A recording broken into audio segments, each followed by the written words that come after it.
विजयपुरा, सिडलगट्टा, चिकबल्लापुर, ये सभी स्थानों से आए हुए भाइयों बहनों को मैं प्रणाम कर कर मेरी बात की शुरुआत करना चाहता हूं। मित्रों, यहां आया हूं तब सबसे पहले मैं प्रधानमंत्री नरेंद्र मोदी जी का धन्यवाद करना चाहता हूं कि जिन्होंने केंपेगौड़ा जी की 108 फुट ऊंची मूर्ति बनाकर बेंगलुरु का एयरपोर्ट का रिनोवेशन किया है। ವೇದಿಕೆ ಮೇಲಿರ್ತಕ್ಕಂಥ ಎಲ್ಲ ಗಣ್ಯರೇ, ಎಲ್ಲಕ್ಕೂ ಮೊದಲು ಅವಧಿ, ದೇವನಹಳ್ಳಿ, ವಿಜಯಪುರ, ಶಿಡ್ಲಘಟ್ಟ, ಚಿಕ್ಕಬಳ್ಳಾಪುರ ಭಾಗದಿಂದ ಬಂದಿರತಕ್ಕಂಥ ನಿಮ್ಮೆಲ್ಲರಿಗೂ ಶಿರಸಾಷ್ಟಾಂಗ ನಮಸ್ಕಾರಗಳನ್ನು ಮಾಡ್ತೇನೆ। ಎಲ್ಲದಕ್ಕೂ ಮೊದಲು ನಾನು ಪ್ರಧಾನಮಂತ್ರಿ ನರೇಂದ್ರ ಮೋದಿಜಿ ಅವರಿಗೆ ಧನ್ಯವಾದಗಳನ್ನು ಸಲ್ಲಿಸ್ತೇನೆ। ಅಂತಾರಾಷ್ಟ್ರೀಯ ವಿಮಾನ ನಿಲ್ದಾಣದಲ್ಲಿ ಕೆಂಪೇಗೌಡರ 108 ಅಡಿ ಪ್ರತಿಮೆಯನ್ನು ನಿರ್ಮಾಣ ಮಾಡಿದ ಕಾರಣಕ್ಕೋಸ್ಕರ ಅವರಿಗೆ ಧನ್ಯವಾದಗಳನ್ನು ಅರ್ಪಿಸ್ತೇನೆ। 108 फुट ऊंची मूर्ति बेंगलुरु के निर्माता नाथ प्रभु केंपेगौड़ा जी को पूरी दुनिया को दिखाई पड़े, इस तरह की श्रद्धांजलि है। 108 ಅಡಿ ಪ್ರತಿಮೆಯನ್ನು ಮಾಡುವ ಮುಖಾಂತರ ಬೆಂಗಳೂರು ನಿರ್ಮಾತನಿಗೆ ಪೂರ್ತಿ ಜಗತ್ತಿನಲ್ಲಿ ಒಂದು ಧನ್ಯವಾದವನ್ನ ಸಲ್ಲಿಸತಕ್ಕಂತ ಕೆಲಸವನ್ನ ನಮ್ಮ ಸರ್ಕಾರ ಮಾಡಿದೆ।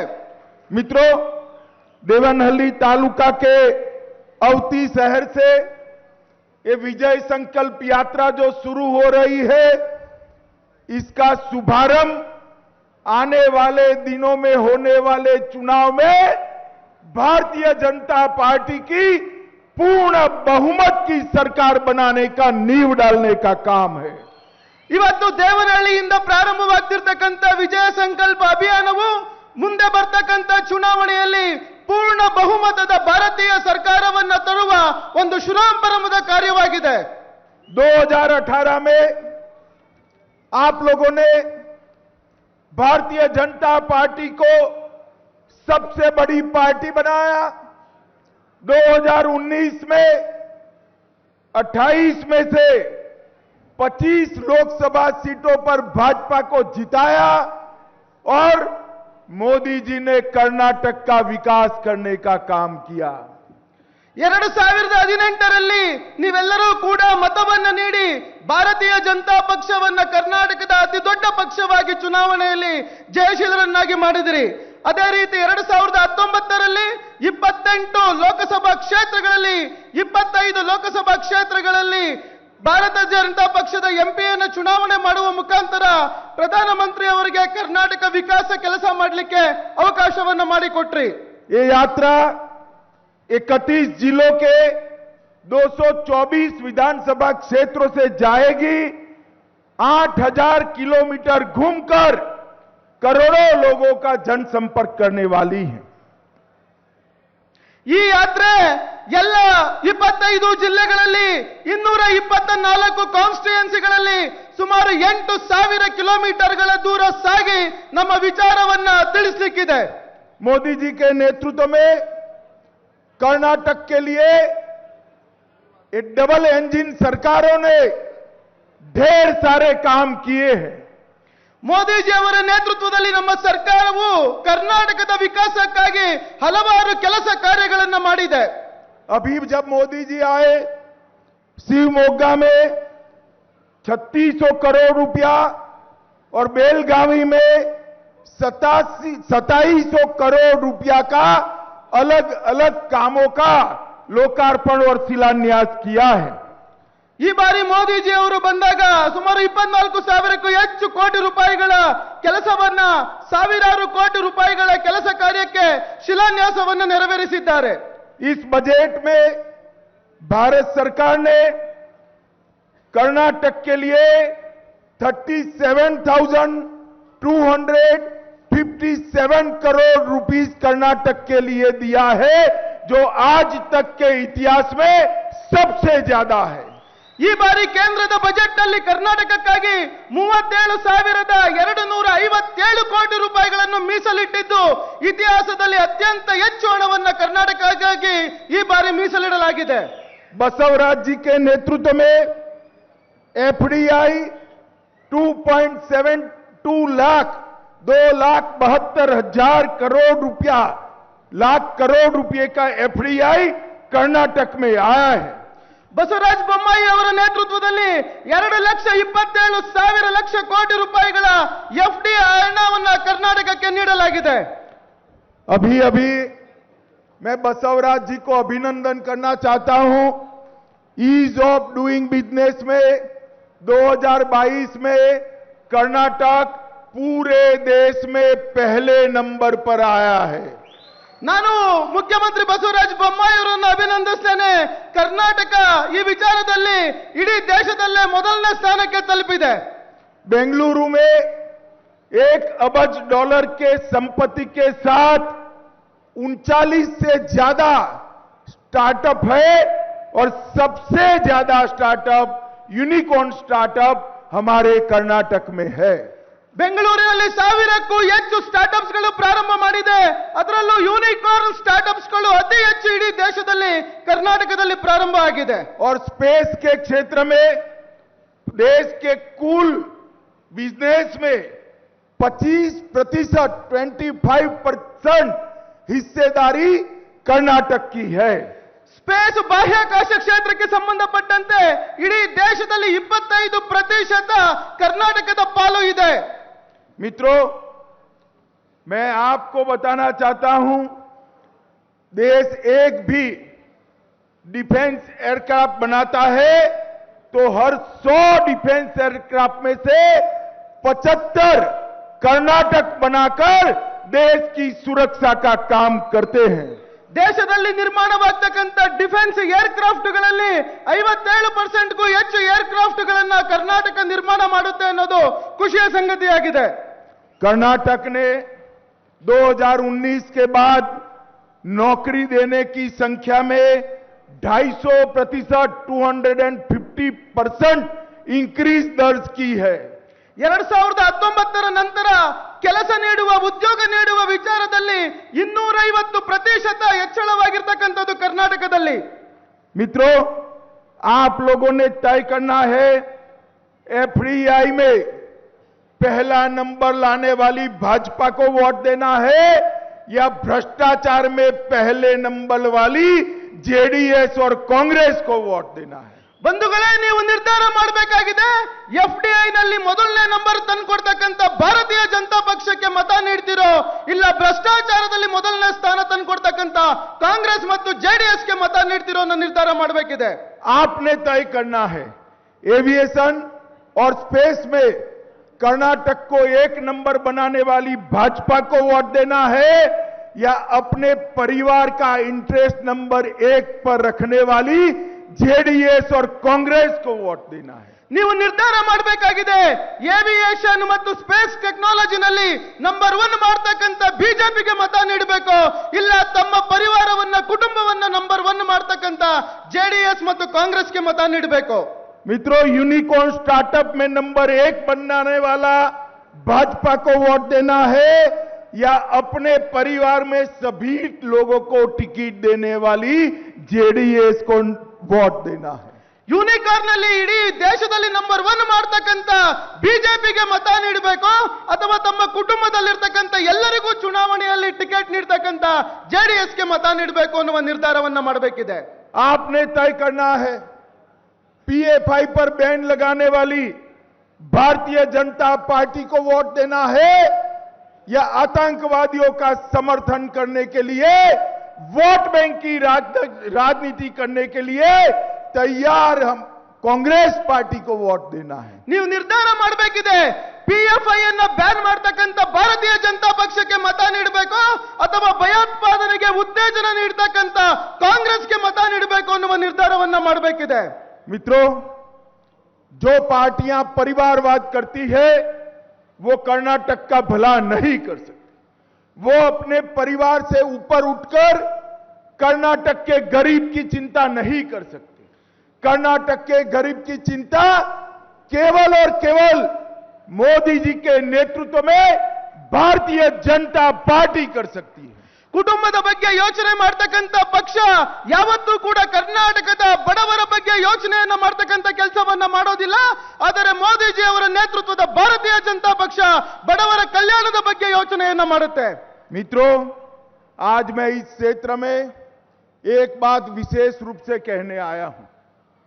जेडीएस को आप जब वोट देते हो, उनको 25-30 सीटें मिलती हैं और बाद में वो 25-30 सीट लेकर वो कांग्रेस के पास चले जाते हैं और कर्नाटक फिर से भ्रष्टाचारी नंबर 1 कांग्रेस पार्टी के रूल में आ जाता है। मैं आपको कहना चाहता हूं, एक बार इस क्षेत्र से भी भारतीय जनता पार्टी को नंबर 1 बनाइए। हम बेंगलुरु और दक्षिण कर्नाटक में बहुत बड़ा परिवर्तन लाएंगे। ವಿಶೇಷವಾಗಿ ನಿಮಗೊಂದು ಮಾತನ್ನ ಹೇಳಲಿಕ್ಕೆ ಇಚ್ಛೆ ಪಡ್ತೇನೆ. ಜೆಡಿಎಸ್ಗೆ ನೀವು ಮತವನ್ನ ನೀಡಿ 25-30 ಸೀಟುಗಳನ್ನ ಗೆಲ್ಸಿದ್ರೆ ಅದು ಭ್ರಷ್ಟಾಚಾರದಲ್ಲಿ ಕರ್ನಾಟಕವನ್ನು ನಂಬರ್ 1 ಮಾಡ್ತಕ್ಕಂತ ಕಾಂಗ್ರೆಸ್ಗೆ ಬೆಂಬಲವನ್ನ ಕೊಟ್ಟಂತೆ ಆಗುತ್ತೆ. ಒಂದು ಬಾರಿ ನೀವು ಈ ಕ್ಷೇತ್ರದಲ್ಲೂ ಕೂಡ ಭಾರತೀಯ ಜನತಾ ಪಕ್ಷಕ್ಕೆ ಮತವನ್ನ ನೀಡಿದ್ರೆ ದಕ್ಷಿಣ ಭಾರತದಲ್ಲಿ, ಇಡೀ ದೇಶದಲ್ಲಿ ಭಾರತೀಯ ಜನತಾ ಪಕ್ಷ ಕರ್ನಾಟಕವನ್ನು ನಂಬರ್ 1 ರಾಜ್ಯವನ್ನಾಗಿ ಮಾಡುತ್ತದೆ. और हमने काफी कुछ किया है। 10 लेन का बेंगलुरु मैसूर एक्सप्रेसवे 8,000 करोड़ रुपए से बनाया गया है। ನಾವು ಸಾಕಷ್ಟು ಕೆಲಸಗಳನ್ನ ಮಾಡಿದ್ದೇವೆ. ಬೆಂಗಳೂರು ಮೈಸೂರು ದಶಪಥ ರಸ್ತೆಯನ್ನ 8,000 ಕೋಟಿ ರೂಪಾಯಿಗಳ ಹಣದಲ್ಲಿ ನಾವು ನಿರ್ಮಿಸಿದ್ದೇವೆ.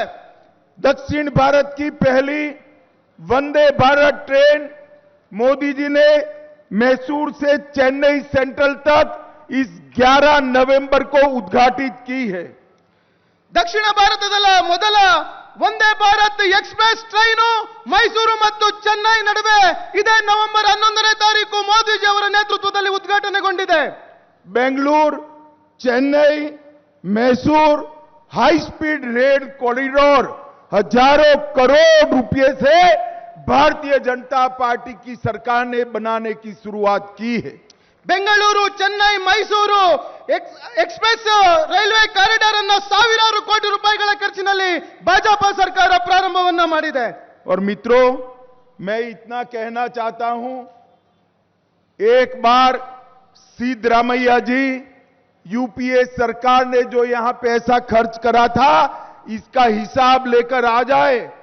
सिर्फ रेलवे में कांग्रेस के 10 साल में जितना पैसा खर्च किया था, उससे 9 गुना 9 टाइम ज्यादा पैसा भारतीय जनता पार्टी ने 8 साल के अंदर खर्च करने का काम किया है। ನಾನು ಸಿದ್ದರಾಮಯ್ಯನವರನ್ನ ಕೇಳಲಿಕ್ಕೆ ಬಯಸ್ತೇನೆ, ಎಷ್ಟು ವರ್ಷದ ಯುಪಿಎ ಸರ್ಕಾರದಲ್ಲಿ ಎಷ್ಟು ಹಣವನ್ನ ಕರ್ನಾಟಕದ ರೈಲ್ವೆಗೆ ತಂದ್ರಿ?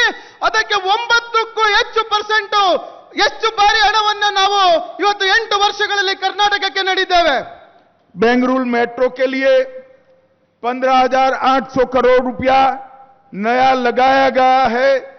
15,000 करोड़ से satellite township ring road Bharatmala के तहत बनाया जा रहा है और देवनहल्ली, नेलमंगला और डोडा बल्लापुर को बेंगलुरु के सैटेलाइट सिटी के प्लान में लेकर ये समग्र क्षेत्र का विकास करने का काम भारतीय जनता पार्टी ने किया है। 15,800 ಕೋಟಿ ರೂಪಾಯಿಗಳನ್ನ ಬೆಂಗಳೂರು ಮೆಟ್ರೋ ರೈಲ್ವೆಗಾಗಿ, 15,000 ಕೋಟಿ ರೂಪಾಯಿಗಳ ವೆಚ್ಚದಲ್ಲಿ ಟೌನ್ಶಿಪ್ ರಿಂಗ್ ನಿರ್ಮಾಣಕ್ಕಾಗಿ ಮತ್ತು ದೇವನಹಳ್ಳಿ, ನೆಲಮಂಗಲ, ದೊಡ್ಡಪುರವನ್ನ 2ನೇ ಹಂತದ ಬೆಂಗಳೂರು ನಗರ ನಿರ್ಮಾಣ ಯೋಜನೆಯಲ್ಲಿ ನಾವು ನಿರ್ಮಾಣ ಮಾಡತಕ್ಕಂತ ಕೆಲಸವನ್ನ ಪ್ರಾರಂಭ ಮಾಡಿದ್ದೇವೆ. और मित्रों, बेंगलुरु हवाई अड्डे को 10 साल तक चले इतना बड़ा बनाने का काम मोदी जी ने समाप्त कर दिया है, मगर मुझे सीएम साहब बता रहे थे कि अभी भी छोटा पड़ रहा है। मित्रों, मैं आपको विश्वास दिलाता हूं कि बेंगलुरु के महत्व को हम जानते हैं। बेंगलुरु हवाई अड्डा जब भी छोटा पड़ेगा, इसके विस्तरण के लिए नरेंद्र मोदी सरकार हमेशा तैयार रहेगी। ಬೆಂಗಳೂರು ಏರ್ಪೋರ್ಟ್ ಅನ್ನ 10 ವರ್ಷಕ್ಕೆ ಬೇಕಾಗುವ ರೀತಿಯಲ್ಲಿ ವಿಸ್ತರಣೆಯನ್ನ ಮಾಡಿದೆ. ಮುಖ್ಯಮಂತ್ರಿಗಳು ಹೇಳ್ತಾ ಇದ್ರು ಬೆಂಗಳೂರು ಚಿಕ್ಕದಾಗ್ತಾ ಇದೆ ಅನ್ನೋ ರೀತಿಯಲ್ಲಿ ಇದೆ ಅಂತ. ಅದು ನರೇಂದ್ರ ಮೋದಿ ಅವರ ನಮ್ಮ ನೇತೃತ್ವದ ನಮ್ಮ ಸರ್ಕಾರ ಬೆಂಗಳೂರು ವಿಸ್ತರಣೆಗೆ ಬೇಕಾಗಿರ್ತಕ್ಕಂಥ ಎಲ್ಲ ಯೋಜನೆಗಳನ್ನು ಕೂಡ ಕರ್ನಾಟಕದ ಜೊತೆಗೆ ನಿಂತು ನೆರವೇರಿಸಿಕೊಳ್ತದೆ. मित्रों, मैं सिद्धरामैया जी को कुछ सवाल पूछने आया हूं। जब आपकी सरकार थी, यूपीए की सरकार थी, 2013-14 का आपका अंतिम बजट था। 2013-14 के अंतिम बजट में आपने कर्नाटक को टैक्स डिवोल्यूशन के 13,000 करोड़ रुपया दिया था, 13,000 करोड़ रुपीस। 2021-22 में भारतीय जनता पार्टी की सरकार ने, श्री मोदी जी ने 13,000 करोड़ को बढ़ाकर 33,000 करोड़ रुपया देने का काम नरेंद्र मोदी जी ने किया है। आपके पास इसका कोई जवाब है तो जरा देवनहल्ली वालों को बता दीजिए। ನಾನು ಸಿದ್ದರಾಮಯ್ಯನವರಿಗೆ ಕೆಲವು ಪ್ರಶ್ನೆಯನ್ನ ಕೇಳಲಿಕ್ಕೆ ಬಯಸ್ತೇನೆ. ಯುಪಿಎ ಸರ್ಕಾರ 2013-14ರಲ್ಲಿ ಕಡೆಯ ಬಜೆಟ್ ಅನ್ನು ಮಂಡಿಸಿದಾಗ ಅಂತಿಮವಾಗಿ ಕರ್ನಾಟಕಕ್ಕೆ ಟ್ಯಾಕ್ಸ್ ರಿಟರ್ನ್ ನಲ್ಲಿ 13,000 ಕೋಟಿ ರೂಪಾಯಿಗಳನ್ನ ಕೊಟ್ಟಿತ್ತು. ಆದರೆ 2021-22ರಲ್ಲಿ ನರೇಂದ್ರ ಮೋದಿ ಅವರ ನೇತೃತ್ವದ ಭಾರತೀಯ ಜನತಾ ಪಕ್ಷದ ಸರ್ಕಾರ 33,000 ಕೋಟಿ ರೂಪಾಯಿಗಳನ್ನ ಕರ್ನಾಟಕಕ್ಕೆ ಕೊಟ್ಟಿದೆ. ಇದಕ್ಕೆ ನಿಮ್ಮ ಹತ್ರ ಉತ್ತರ ಇದೆಯಾ ಅನ್ನೋದನ್ನ ದೇವನಹಳ್ಳಿಯ ಜನತೆಗೆ ಹೇಳಿ ಅನ್ನೋದನ್ನ ನಾನು ಈ ಸಂದರ್ಭದಲ್ಲಿ ಕೇಳಲಿಕ್ಕೆ ಇಚ್ಛೆ ಪಡ್ತೇನೆ. मित्रों, ग्रांट इन एड की ग्रांट आप 9,000 करोड़ देते थे। मोदी जी ने 9,000 करोड़ से बढ़ाकर 41,900 करोड़ रुपया देने का काम किया है। ಗ್ರಾಂಟ್ ಇನ್ ಏಡ್ ನಲ್ಲಿ ನಿಮ್ಮ ಸರ್ಕಾರ 9,000 ಕೋಟಿ ರೂಪಾಯಿಗಳನ್ನ ಕರ್ನಾಟಕಕ್ಕೆ ಕೊಟ್ರೆ, ನಮ್ಮ ನರೇಂದ್ರ ಮೋದಿ ಅವರ ನೇತೃತ್ವದ ಬಿಜೆಪಿ ಸರ್ಕಾರ 45,900 ಕೋಟಿ ರೂಪಾಯಿಗಳನ್ನ ಕರ್ನಾಟಕಕ್ಕೆ ಕೊಟ್ಟಿದೆ. और फाइनेंस कमीशन की ग्रांट 3,400 करोड़ आप देते थे, हमने उसको बढ़ाकर 7,800 करोड़ तक पहुंचाया है। ಫೈನಾನ್ಸ್ ಕಮಿಷನ್ ಗ್ರಾಂಟ್ ಅನ್ನ ನಿಮ್ಮ ಸರ್ಕಾರ 3,400 ಕೋಟಿ ಕೊಡ್ತಾ ಇದ್ರೆ, ನಮ್ಮ ಸರ್ಕಾರದ 7,800 ಕೋಟಿ ಹಣವನ್ನ ಕರ್ನಾಟಕಕ್ಕೆ ಕೊಡ್ತಾ ಇದೆ.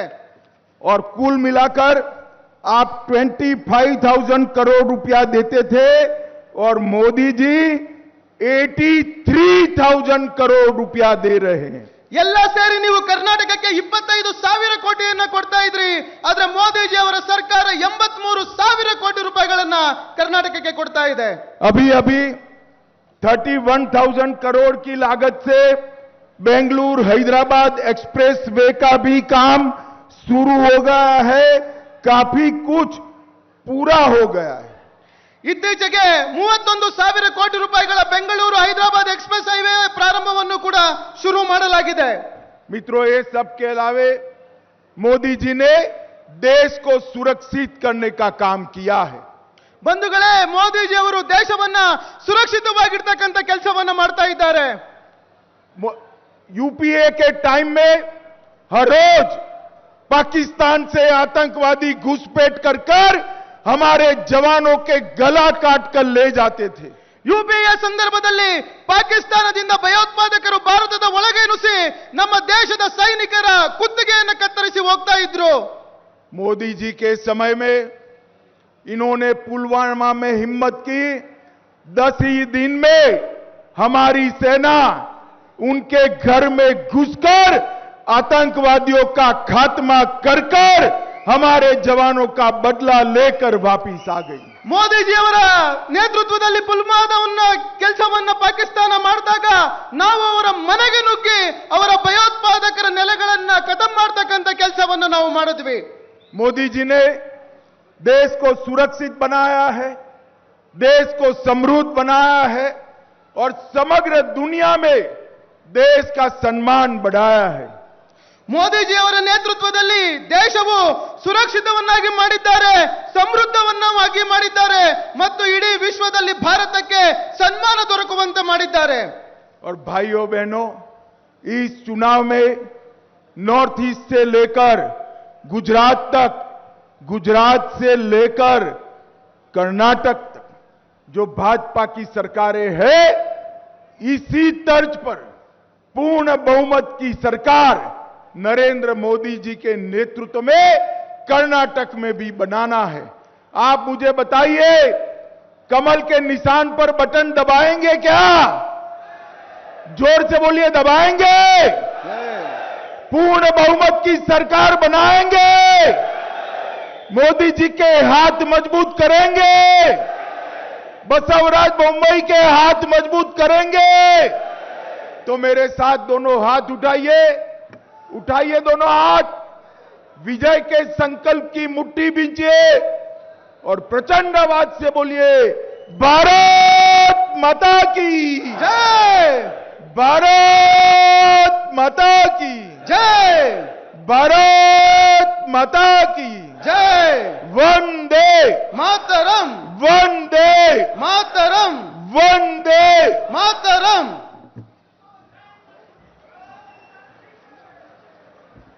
ಮಾನ್ಯ ಬಂಧುಗಳೇ, ಅಮಿತ್ ಶಾ ಜಿ ಅವರಿಗೆ ಧನ್ಯವಾದಗಳು. ಈಗ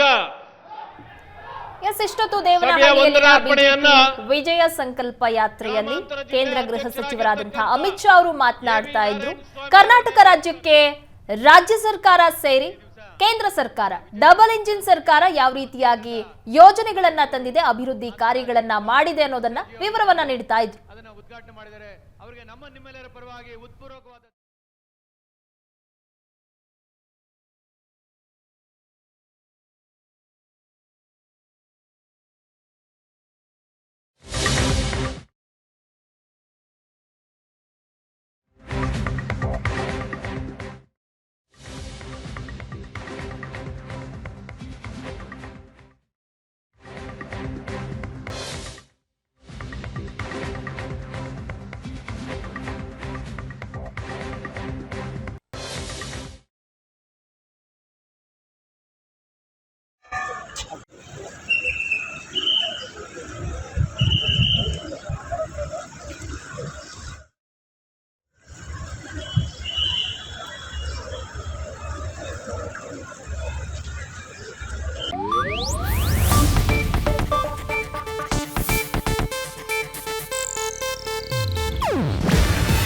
ಇದು ಏಷ್ಯಾನೆಟ್ ನ್ಯೂಸ್ ನೆಟ್ವರ್ಕ್ ಪ್ರಸ್ತುತಿ. ನೀವು ನೋಡ್ತಿದ್ದೀರಾ ಏಷ್ಯಾನೆಟ್ ಸುವರ್ಣ ನ್ಯೂಸ್.